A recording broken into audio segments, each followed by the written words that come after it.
So my name is Matthew KITTAY. Thank you very much for the introduction, Arlene. It's amazing to be here with Revel.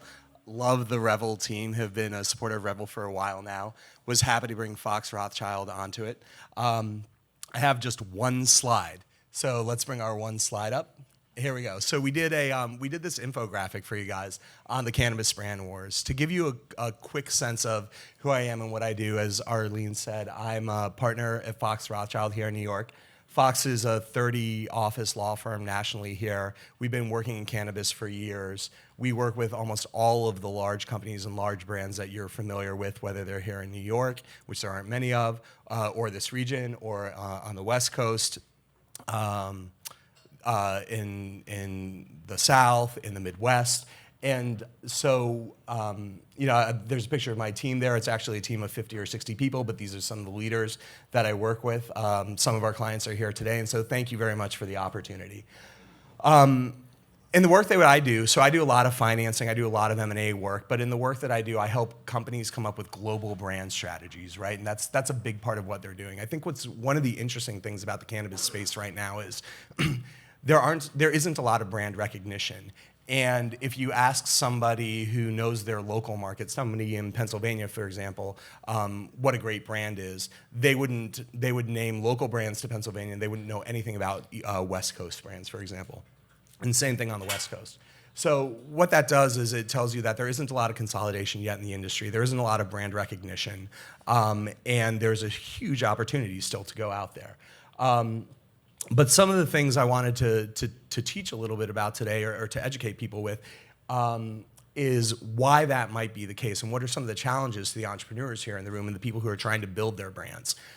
As everybody knows, cannabis is at best legalized on a state-by-state level. There is no federal opportunity, at least in the THC space. In the CBD space, it's coming online. People know that there's a national opportunity in CBD. There's still state-by-state compliance, but that's what's really creating the challenge for you guys to grow your brands. There is no federal trademark opportunity, and what that means is you basically have two ways of going about pursuing your brand protection. Either you pursue federal hacks, which I'm sure a lot of people are familiar with. You try to ring fence your brand by saying, oh, we're an herbal extract, or we're gonna brand all of the kinds of things around, but not actually the cannabis, because they'll just reject your application if it's cannabis oriented. Or you go at a state by state level for the trademarks in each state, and that's something that you can do, and that does help. But it can result in some of the problems that we're gonna talk about in the examples box.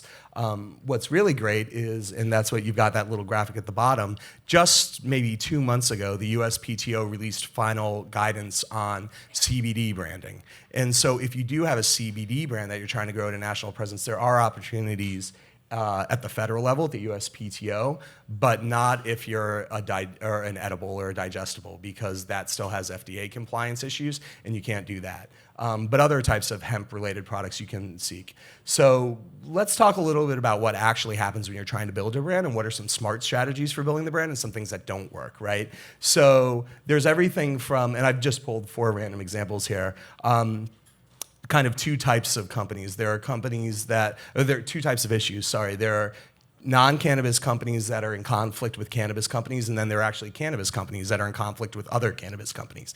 So in the upper left, you have non-cannabis companies in conflict with the ones on the right. One example is from Washington, Happy Apples. So this is like your standard caramel apple distributor.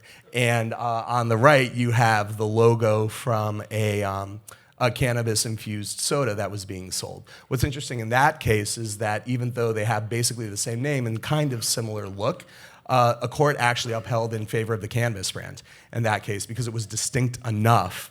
It's obviously spelled different because it's apples versus apple, but it's distinct enough, and the brands or the product that it represents are distinct enough that was actually upheld. So there is opportunity, actually, even to pursue in the cannabis space.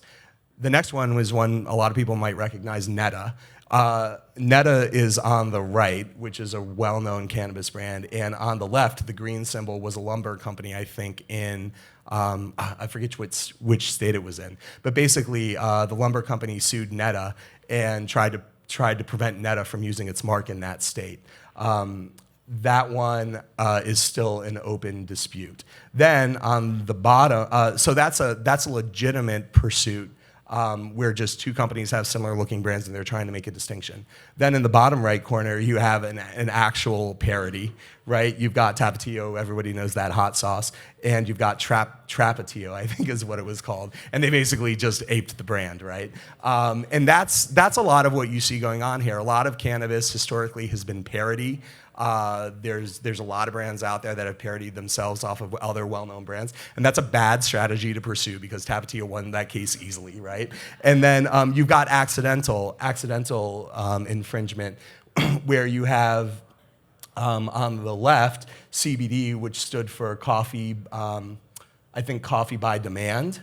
And on the right, you have a CBD coffee company that's trying to pursue, and they're in conflict right now, right? So you've kind of got 4 different ways that you can come into an issue there. And then on top of that, you've got your cannabis on cannabis companies, right? Harvest is a common name. There's a harvest in almost every state where cannabis is legal.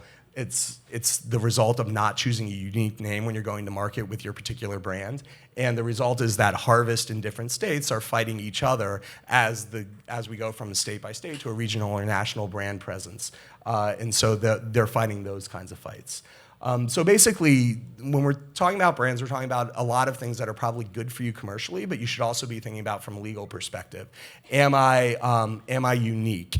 Am I infringing on something that's obviously somebody else's? Am I intentionally infringing on something that's obviously somebody else's? Or am I just not unique enough because I'm using like an acronym or an abbreviation or something that's common and isn't going to give me a lot of protection in this space? So the takeaways from this are very simple. Choose unique names, choose unique colors, choose unique symbols. Don't try to be a parody. Don't try to be interesting in that respect, right? Build a brand that nobody knows off a name that nobody's familiar with. And the USPTO, and you guys have probably seen this, if you've been trying to build your brands in this space, looks for the words that are obviously violative, right? And so a lot of companies, old companies, have those kind of legacy branding in their names, canna, green, high, weed, you know, and it's just not working because it automatically flags you with the USPTO. So my name's Matt, and it's a pleasure to work with a lot of the companies that I've helped build their brands with. Hopefully this gives you a good sense of how we look at the market and how we might approach building national brand strategy, and thank you very much for the opportunity.